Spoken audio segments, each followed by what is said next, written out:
All right. It's time to address the elephant in the room.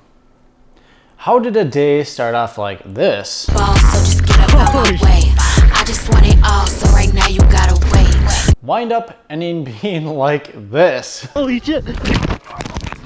Well, in today's video, let's talk about it and talk about what happened on this wonderful, wonderful day on the bike.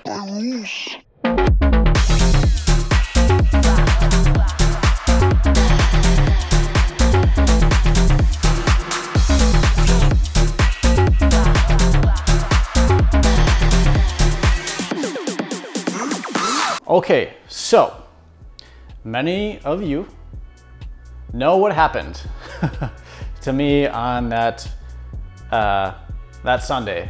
I was up in Duluth at Spirit Mountain for Duluth Bike Fest. So I rode all Saturday, and then Sunday I did the filming for the downhill race. And so I would say by the time Friday, Saturday, and Sunday rolled around, I was pretty tired.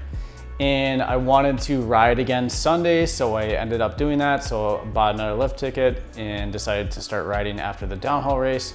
I joined up with Riding Dirt in J-Girl, and we finally got to ride together. So we basically started on Wildcat. So if you guys didn't know, Wildcat got a whole new revision. It's been updated, refreshed, it's really awesome. But anyways, we got done with Wildcat, and Matt asked if I wanted to do Boss Hog. The trail Boss Hog I've never ridden before, and I've gone by the jumps, so I kind of knew kind of the setup, and you know, some of the jumps are kind of at, you know, an angle, kind of like, anyways. I've ran through it before, never hit it because they're just gap jumps, so I've just gone through many times, just kind of scoping it out. So, and I knew Matt was the perfect person to follow. He knew the speed, he knows that trail, perfect. Like, this is a great opportunity for me to learn the trail and do the trail, finally. So anyways, we started up again, kind of on the bottom half of Wildcat, and then we merged our way into Boss Hog. Took the first jump, A-okay, got a little case, and then the second jump was the jump that basically didn't go so well. So if you guys have watched it, and I'll play a clip right here. I played it in the beginning, but I'll play it again just so you guys can see what happened. Oh no! Holy shit!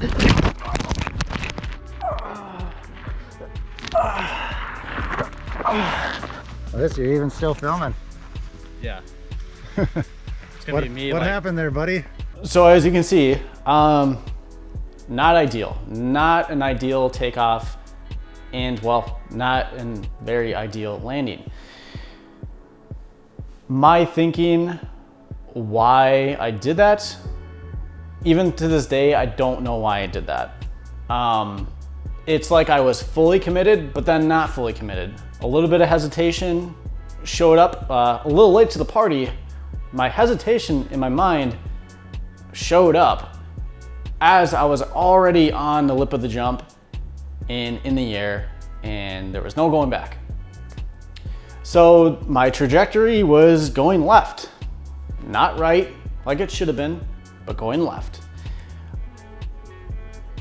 I would say I got pretty lucky. I could have gone right into that tree on the left side. Could have just absolutely smashed that tree, but I didn't. And I landed flat, everything bottomed out, as you can just hear, just metal on metal. And basically flipped kind of left side first, went over the bars, obviously slammed my hand, and then the side of my ribs basically just smashed into the ground. And luckily, the only thing that I got from that whole crash was some bruised ribs, a broken finger, which sucks because, I mean, to be honest, just haven't had a lot of motivation to do any videos over this last 4 weeks. Just last week or a week and a half ago, I finally got out and just did some really easy green trails because riding with a splint is a little It's a little complicated, a little hard to get a good grip on your handlebars, which can be dangerous, but I got super lucky. I could have been out for way longer. I was super bummed because I knew there was something coming up in September that'll be announcing on the channel soon, and it was just unfortunate. And but luckily my ribs weren't broken. They almost thought they might have had some hairline fractures. Ended up not being the case, and it was just ended up being just bruised ribs and a broken finger. So all in all, I got super lucky. And again, I want to give thanks to Matt and J-Girl for coming up really quick. It was like less than 30 seconds after I completely ate.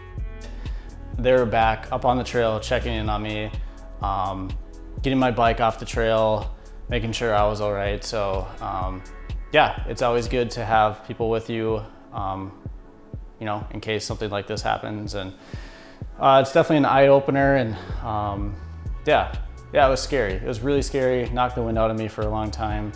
And I was just hoping nothing major was broken. I didn't care what happened to the bike. I had no idea what happened to it. I just cared about, like, was I fine? And thankfully, relatively okay. And so yeah, just another scary experience and just another, I guess, crash to put under my belt and learn from. And I don't know if this video is gonna be value to anyone, but just know if you guys get yourself into a crash and it ends your season or it cuts your season in half, just remember, life is too short. If you fall down, get back up and continue on. And if you love what you do, and me, I love mountain biking, this isn't gonna stop me.